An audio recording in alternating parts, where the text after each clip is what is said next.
मी रुग्णालयात शवगृहात काम करतो. एके दिवशी एका तरुण महिलेचे प्रेत आणले गेले. मला सांगितले की ते ठेवून दे, 3 दिवसांनी घेऊन जाऊ. मी प्रेत त्याच्या जागी ठेवले. पण साधारण 1 तासानंतर जेव्हा मी परत गेलो तेव्हा पाहिले की त्या प्रेतात हलकीशी हालचाल होत होती आणि तिने आपला हात वर उचललेला होता. हे पाहून माझे भानच हरपले.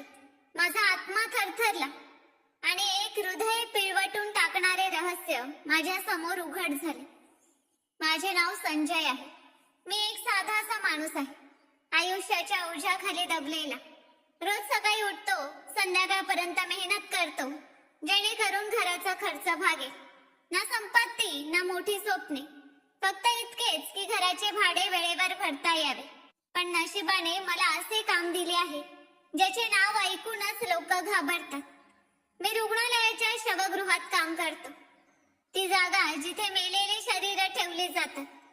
इथे रोज अशी प्रेत येतात ज्यांच्या मागे असंख्य कथा लपलेल्या असतात. कोणी अपघाताचा बळी, कोणी आजाराने हारलेला, कोणी अत्याचाराचा शिकार झालेला. कधी कधी वाटतं की हा शवगृह फक्त शरीरांचाच नव्हे तर माणसांच्या अधुऱ्या कथांचाही कैदखाना बनला आहे. रात्रीचा वेळ माझ्यासाठी नेहमीच सर्वात अवघड असतो. संध्याकाळनंतर जेव्हा रुग्णालयाची गर्दी कमी होऊ लागते, रुग्णांच्या नातेवाईकांची हळूहळू घरी परतायला सुरुवात होते, वॉर्डांचे दिवे मंद होतात, तेव्हा मी माझ्या छोट्या खोलीत बसून विचार करत राहतो की आज किती जण जिवंत आहेत आणि किती जणांच्या कथा इथे येऊन संपणार. कदाचित उद्या आपणही या फ्रीजर मध्ये येऊन पडू. शवगृहाची इमारत रुग्णालयाच्या मागच्या बाजूला आहे. तिथे एक अरुंद खोली आहे ज्यात लोखंडी मोठमोठे दरवाजासारखे फ्रीजर बसवलेले आहेत. प्रत्येक दरवाजा मागे एक मेलेला शरीर. दरवाजा जड लोखंडी असतो आणि आत शिरताच थंड हवेचा असा झोत येतो की हाडांपर्यंत उतरून जातो. जेव्हा मी पहिल्यांदा इथे आलो होतो तेव्हा थरथरत कापलो होतो. सभोवताली फक्त शांतता, फक्त मशिनांची हळू आवाजाची गडगड. कधी कधी वाटते जणू ही प्रेत माझ्याकडे टक लावून पाहत असतात, जणू त्यांच्या बंद डोळ्यांमागेही काही कथा दडलेली आहे. पण वेळेनुसार मी सावरलो. एकदा माझ्या मुलाने निरागसपणे विचारले होते की बाबा, तुम्ही काय काम करता? मी विषय बदलला. फक्त रुग्णालयात काम करतो बेटा, रुग्णांच्या मदतीला. मी त्याला काय सांगणार की माझा दिवस मेलेल्या शरीरांमध्ये जातो. माझे काम अवघड नव्हते, पण मन हादरवणारे नक्कीच होते. रुग्णवाहिका येते, प्रेत उतरवले जाते. मी कागदपत्रात नाव, वय आणि मृत्यूचे कारण नोंदवतो. मग प्रेताला क्रमांक देऊन फ्रीजर मध्ये ठेवतो. कधी कधी नातेवाईक मृतदेहाच्या समोर रडत उभे राहतात आणि त्यांचे अश्रू पाहून मनावर ओझं पडतं. बऱ्याचदा लोक पैसे देऊन म्हणतात की दादा, प्रेताची काळजी घ्या, उद्या घेऊन जाऊ. तो दिवसही नेहमीच्या दिवसांसारखाच होता. पण मला कुठे ठाऊक होते की तोच माझ्या आयुष्यातला सर्वात भयावह दिवस ठरणार आहे. दुपारी एक रुग्णवाहिका आली ज्यात एका तरुण महिलेचे प्रेत होते. वय कदाचित 25-26 वर्षांचे. सुंदर चेहरा, जणू झोपेत कोणीतरी तिला उठवण्यापूर्वीच थांबवले असावे. लावारिस विभागातून आलेले 3 माणसं, कदाचित तिचे भाऊ किंवा नातेवाईक, कठोर आवाजात म्हणाले की 3 दिवस ठेवा, नंतर आम्ही घेऊन जाऊ. मी रजिस्टर मध्ये तपशील लिहून त्यांची सही घेतली. ते जाताना त्यांच्या चेहऱ्यावर एक विचित्र प्रकारची समाधानाची भावना होती, जणू एखाद्या ओझ्यापासून मुक्त झाले असावे. एका क्षणासाठी शंका आली, पण माझे काम प्रश्न विचारणे नव्हते, फक्त प्रेत सांभाळणे होते. मी प्रेत ट्रॉलीवर ठेवले, फ्रीजरच्या दरवाजात ढकलले आणि दरवाजा बंद करताना तिचा चेहरा माझ्या डोळ्यांसमोर होता. वाटले जणू ती मलाच पाहत आहे. रात्र झाली आणि रुग्णालय सुनसान होऊ लागले. मी माझ्या खोलीत बसून चहा घेत होतो तेव्हाच एका अनोळख्या अस्वस्थतेने आणि भीतीने मला घेरले, जणू कोणी मला हाक मारत आहे. मी डोके हलवले, पण मन म्हणाले की जा आणि पहा, काहीतरी बरोबर नाही. मी उठलो आणि शवगृहाकडे गेलो. दरवाजा उघडताच थंड हवेच्या झोताने माझे शरीर विदीर्ण झाले. मी सरळ त्या दरवाजाकडे गेलो ज्यात ती महिला ठेवली होती आणि जसे दराज उघडला माझे पाय जमिनीत खेळले. त्या महिलेचा हात वर उचललेला होता. माझा श्वास थांबला. मी डोळे चोळले. पुन्हा पाहिले. होय, खरंच तिचा हात तिच्या छातीवरून वर होता. जणू शेवटच्या प्रयत्नात हवेला पकडण्याचा प्रयत्न करत असावी. माझे हृदय जोर जोराने धडधडू लागले आणि हात थरथरू लागले. मी घाईने दराज बंद केला आणि मागे सरकलो. हे काय चालले आहे? मी स्वप्नात तर नाही ना? खोली बाहेर पडताच माझे पाय लटपटू लागले आणि मी स्वतःशीच पुटपुटू लागलो की नाही, हे शक्य नाही. मेलेले प्रेत हालचाल करत नाही. पण मी माझ्या डोळ्यांनी पाहिले आहे. मी स्वतःला समजावण्याचा प्रयत्न केला, पण मन तयार नव्हते. शेवटी मी माझ्या खोलीत परत आलो आणि अंथरुणावर पडलो. डोळे बंद केले तर तोच प्रसंग समोर आला. वारंवार तिचा हात हवेत उचललेला आणि अचानक मला एक स्वप्न पडले. ती महिला जिवंत होऊन माझ्या समोर उभी होती. तिच्या डोळ्यात अश्रू होते आणि ती मला हाक मारत होती, मला वाचवा, मला जिवंत पुरले जाऊ देऊ नका. मी घाबरून खाडकन उठलो. संपूर्ण शरीर घामाने भिजले होते आणि मन सांगत होते की ही काही साधी घटना नाही. मी ठरवले की सकाळी पुन्हा त्या प्रेताला पाहीन.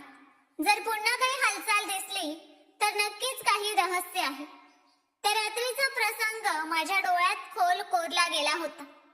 खोलीच्या भिंती थंड होत्या, पण कपाळावर घामाच्या थेंबा धावत होत्या. जणू हृदय पिंजऱ्यातून बाहेर पडण्यासाठी धडपडत होते. मी स्वतःला कितीतरी वेळा समजावले की हे भ्रम आहे, थकवा आहे, सभोवतालचे वातावरण आहे. मेलेले जिवंत होत नाहीत.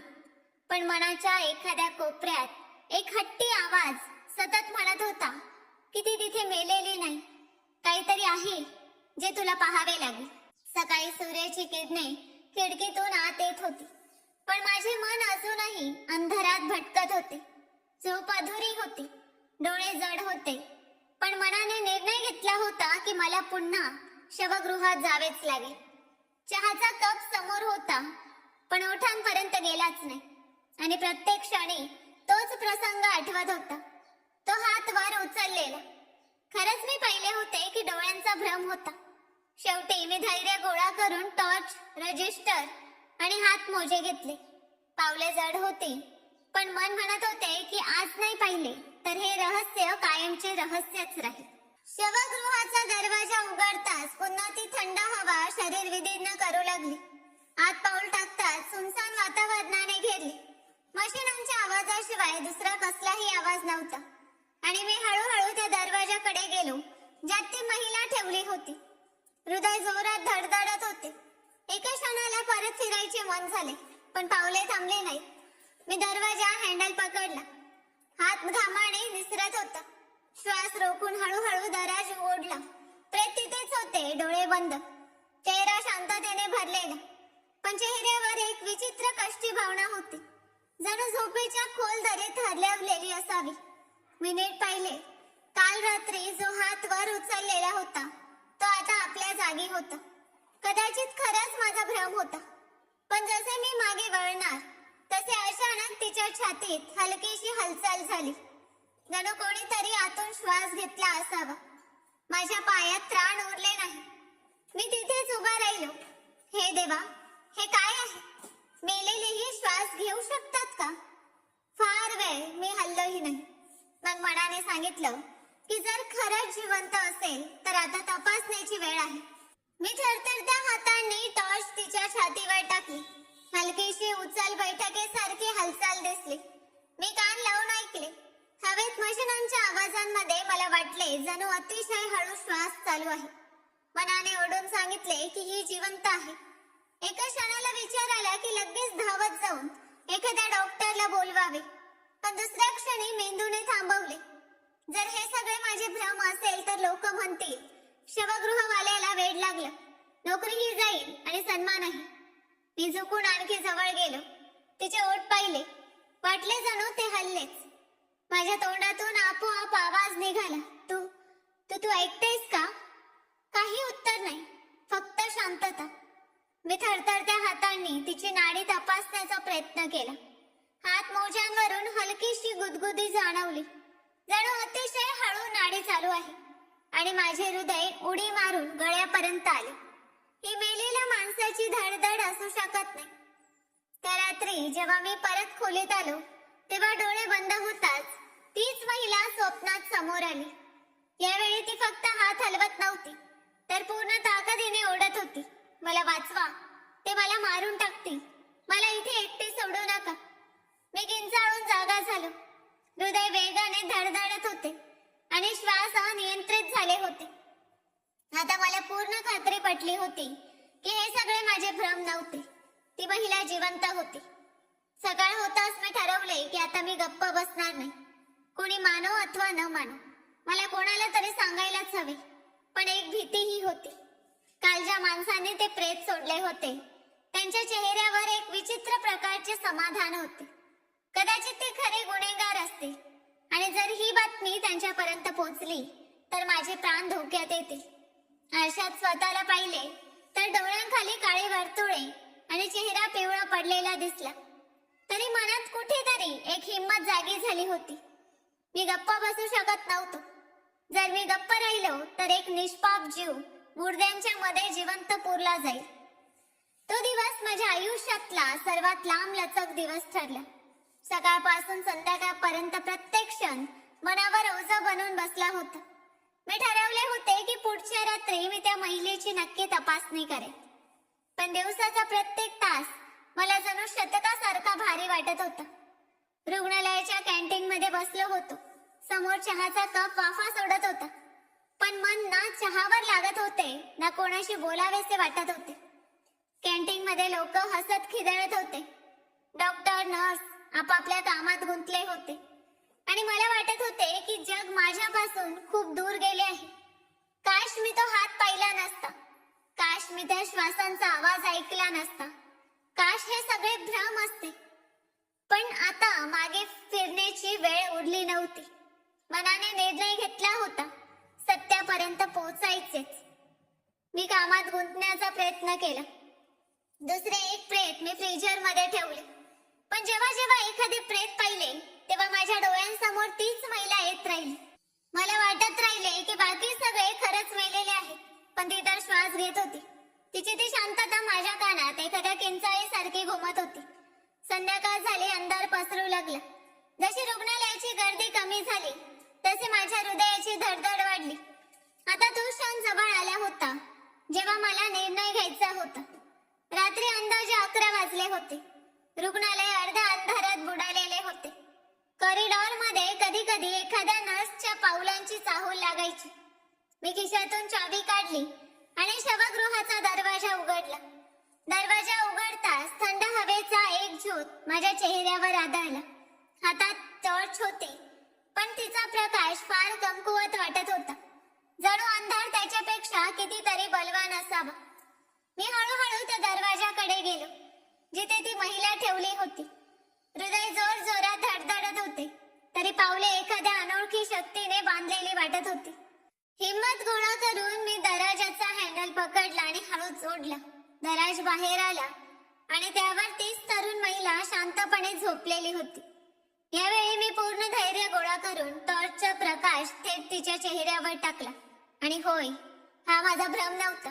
तिच्या पापण्या हलक्या कापत होत्या. माझे डोळे विस्फारले गेले. ही जिवंत आहे, ही जिवंत आहे.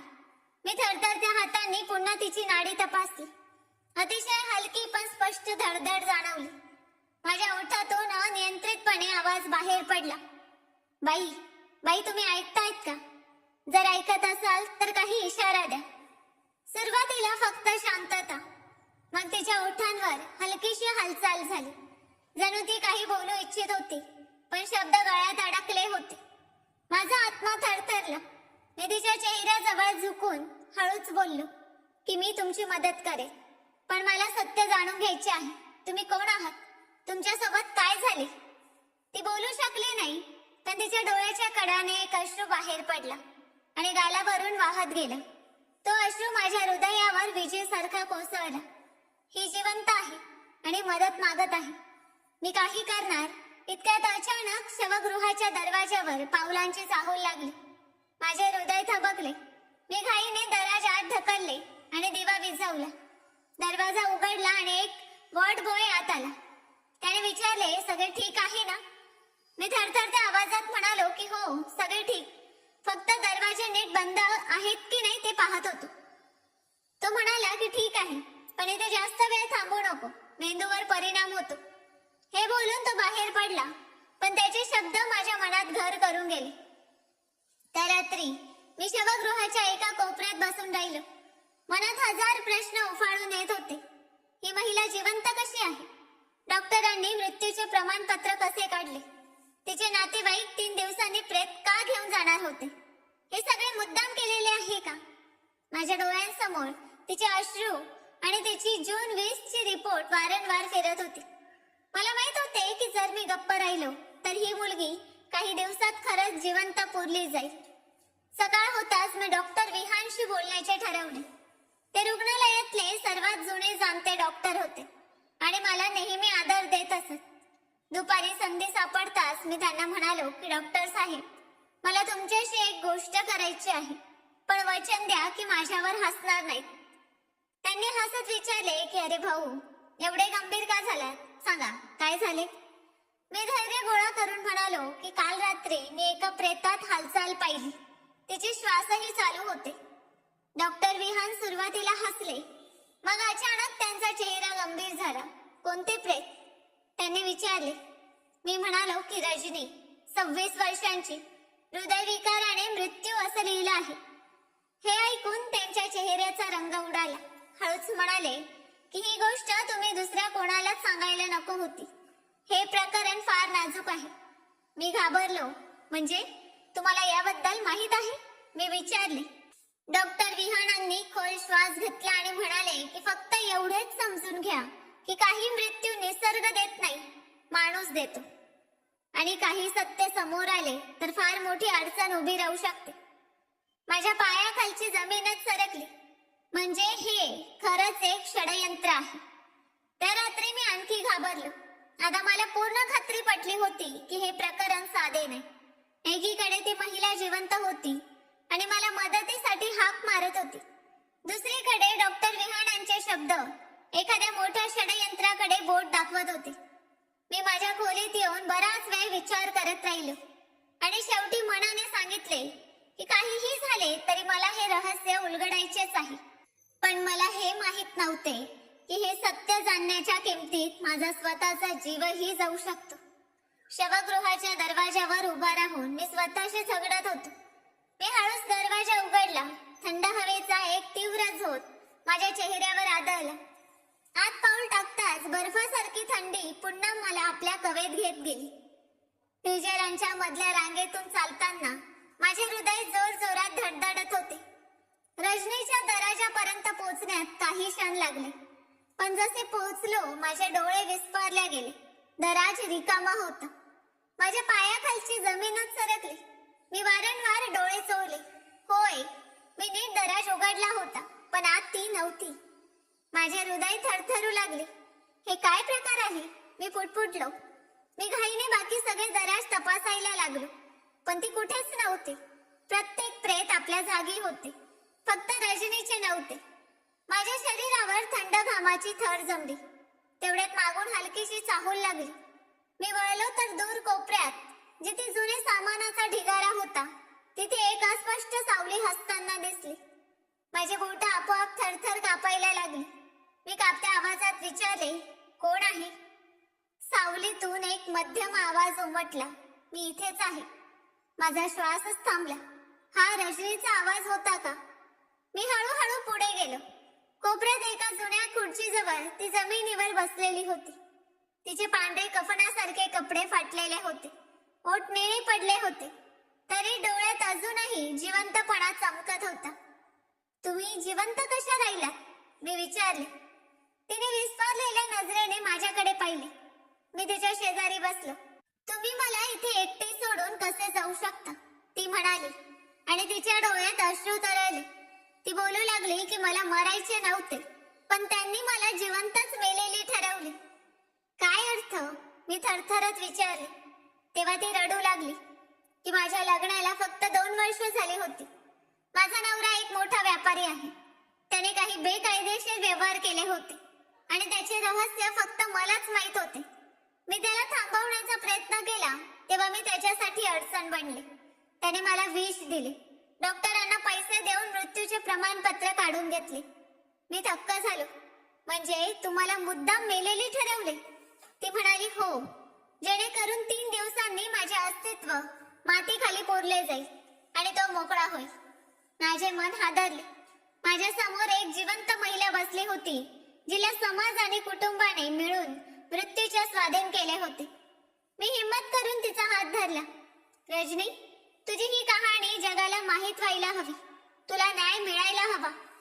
तिने माझ्या डोळ्यात पाहिले की तुम्ही माझी मदत कराल. मी तिच्या डोळ्यात डोळे घालून म्हणालो की मी तुला कधीच एकटी सोडणार नाही. काही शांती गप्प राहिली. मग म्हणाली की पण सावध राहा. माझा नवरा फार ताकदवर आहे. त्याचे लोक सगळीकडे आहेत. मी जिवंत सिद्ध झाले तर त्याची सगळी सत्यता उघडी पडेल. तो मला कधीही संपवून टाकेल. माझ्या कपाळावर घाम साचला. पहिल्यांदा जाणवले की मी कोणत्या आगीत पाय घातला आहे. हे प्रकरण माझ्या नोकरीपेक्षा आणि मान सन्मानापेक्षा खूप पुढचे होते. हे जिवंत मृत्यूचे खेळ होते. मी ठरवले की रजनीला इथे जास्त वेळ ठेवणे धोक्याचे आहे. चल माझ्यासोबत चल, आत्ताच, मी म्हणालो. ती गोंधळली. कुठे घेऊन जाणार? माझ्या घरी. तिथे काही काळ सुरक्षित राहशील. मग पुढचे काय करायचे ते ठरव. रजनीने घाबरलेल्या नजरेने माझ्याकडे पाहिले आणि हळूच मान डोलावली. विश्रामगृहाचा दरवाजा हळूच उघडला.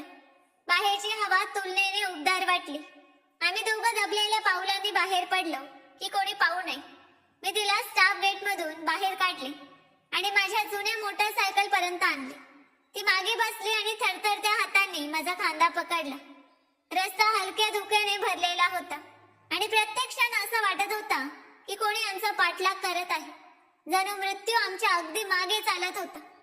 घरी पोहोचलो तेव्हा मी तिला लगेच माझ्या खोलीत बसवले.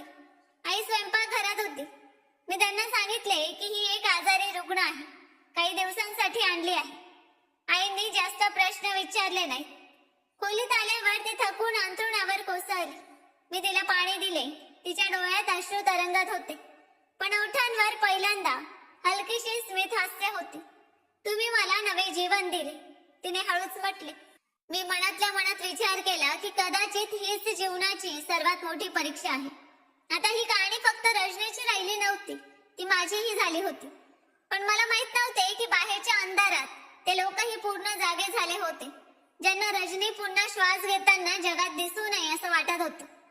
रात्रीचा घनदाट काळोख पसरला होता, पण माझ्या खोलीत हलकासा दिव्याचा प्रकाश होता. रजनी अर्धवट झोपेत अंथरुणावर पडली होती. तिचे श्वास भारी होते, पण त्यात आता जीवनाची लय स्पष्ट जाणवत होती. मी खुर्चीवर बसून तिला पाहत होतो. मनात विचित्र अस्वस्थता होती. एकीकडे आनंद की मी तिला मृत्यूतून वाचवले, आणि दुसरीकडे भीती की हे रहस्य शेवटपर्यंत लपलेले राहील का. मी पाण्याचा ग्लास उचलला आणि रजनीला पाजायचा प्रयत्न केला. तिने अवघडतेने डोळे उघडले आणि मला पाहू लागली. घाबरू नका, आता तुम्ही सुरक्षित आहात, मी मायेने म्हणालो. ती हळू आवाजात म्हणाली की सुरक्षित नाही. ते लोक मला शोधून काढतील. ते मला जिवंत पाहू शकत नाहीत.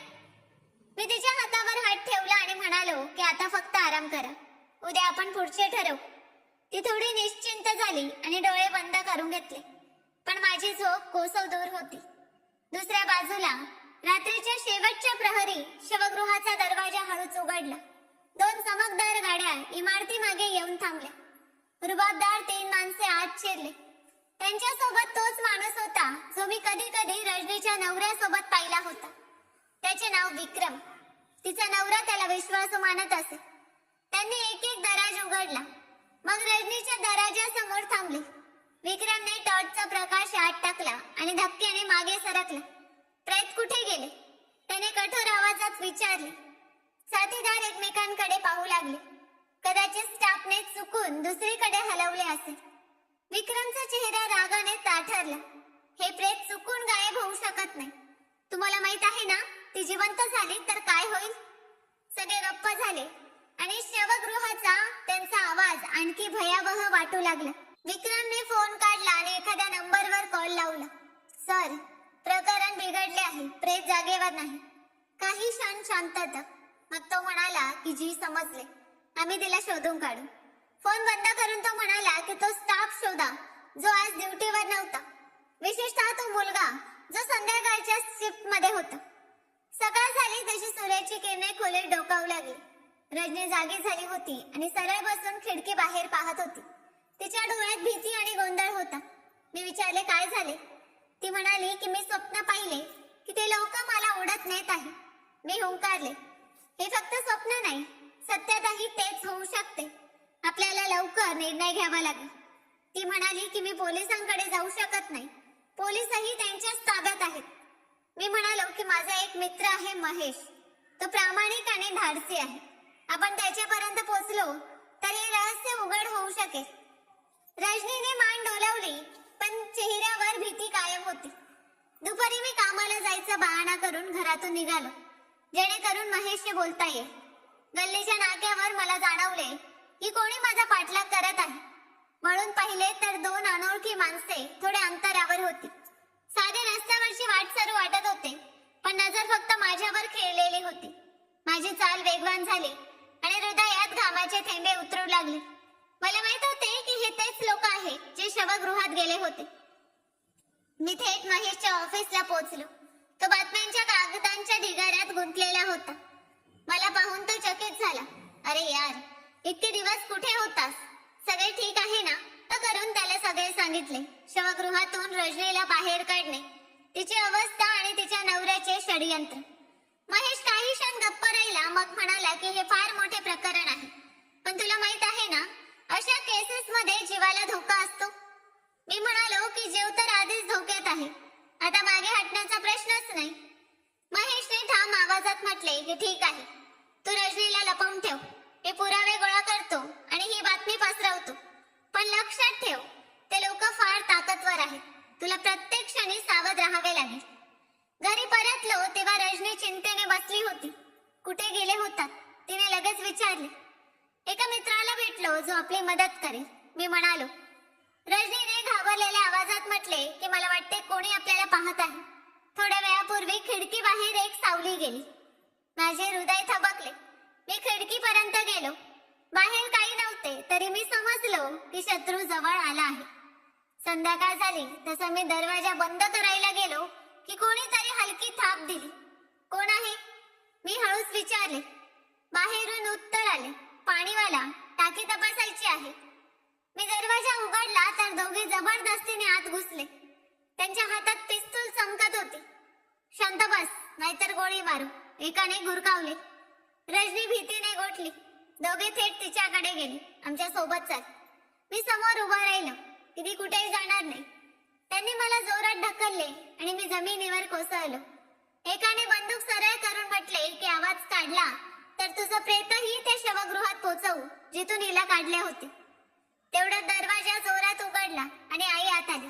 आम्हा दोघांना अशा अवस्थेत पाहून ती किंचाळली. हे काय चालले आहे?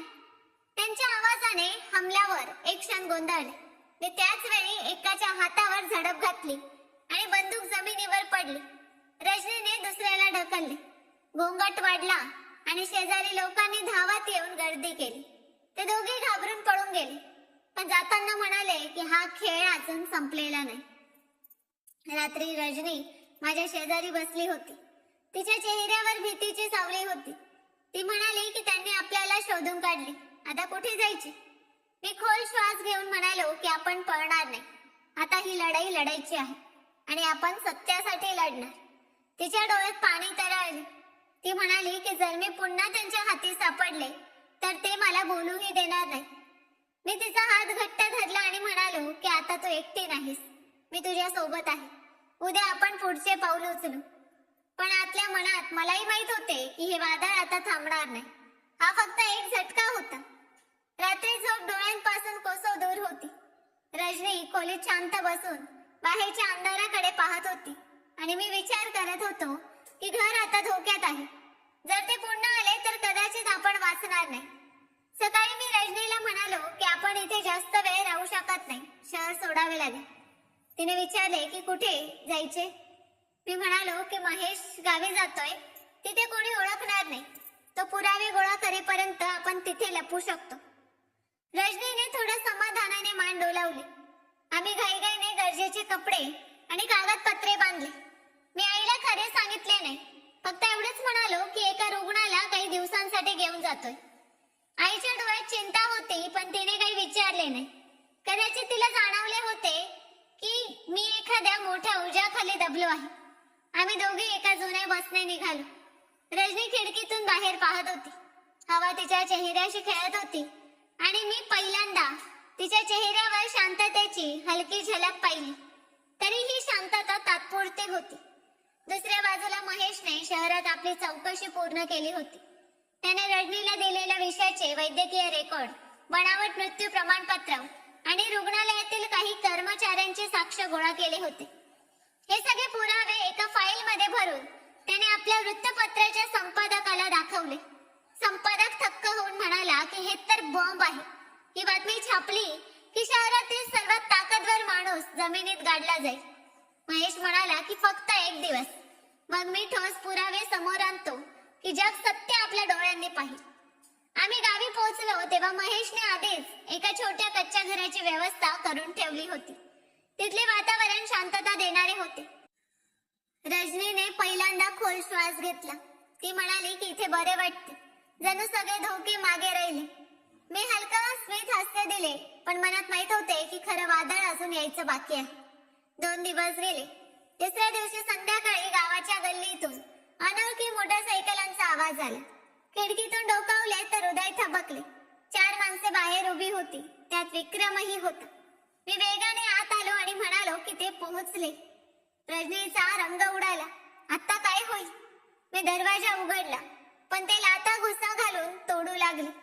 ओरडण्याचा आवाज ऐकून गावकरी जमले. दरवाजा तुटताच विक्रम आत आला आणि म्हणाला की तुम्ही दोघांनी फार तमाशा केला, आता चालण्याची वेळ आली.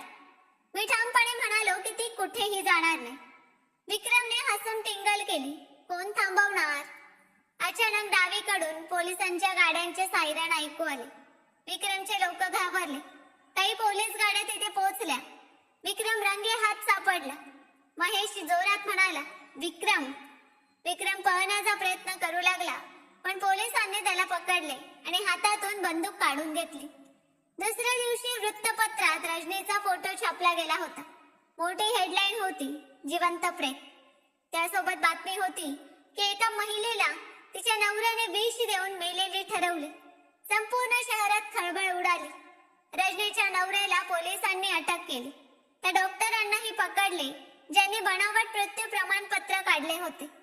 लोकांच्या जिभेवर फक्त एकच गोष्ट होती, असा क्रूर माणूस की जो आपल्या बायकोला जिवंत पुरायला तयार होता, त्याला फाशी द्यायला हवी. रजनी आता सुरक्षित होती, पण तिच्या मनावरचे जखम इतके खोल होते की कदाचित कधीही भरून निघणार नाही. काही महिन्यानंतर खटला न्यायालयात चालला. न्यायालयाने तिच्या नवऱ्याला जन्मठेपेची शिक्षा सुनावली. पण या सर्वांमध्ये रजनी तिच्या दुःखांसोबत एकटी राहिली होती. म्हणून मी तिची माझी जीवनसाथी म्हणून निवड केली आणि तिला लग्नाची मागणी घातली. आता आम्ही दोघे मिळून सुखाने संसार करत आहोत. मी अजूनही सेवागृहात काम करतो, पण प्रत्येक प्रेत पाहिले की माझ्या मनात एक रहस्य जागे होते. मला आठवते की हाच बर्फाळ अंधार एका निष्पाप महिलेच्या मृत्यूची बातमी बनणार होता. तर मित्रांनो, ही होती आजची कथा. या कथेबद्दल तुमची काय प्रतिक्रिया आहे कमेंट बॉक्स मध्ये नक्की सांगा. जर कथा आवडली असेल तर लाईक करा, शेअर करा आणि चॅनलला सबस्क्राईब करायला विसरू नका. धन्यवाद.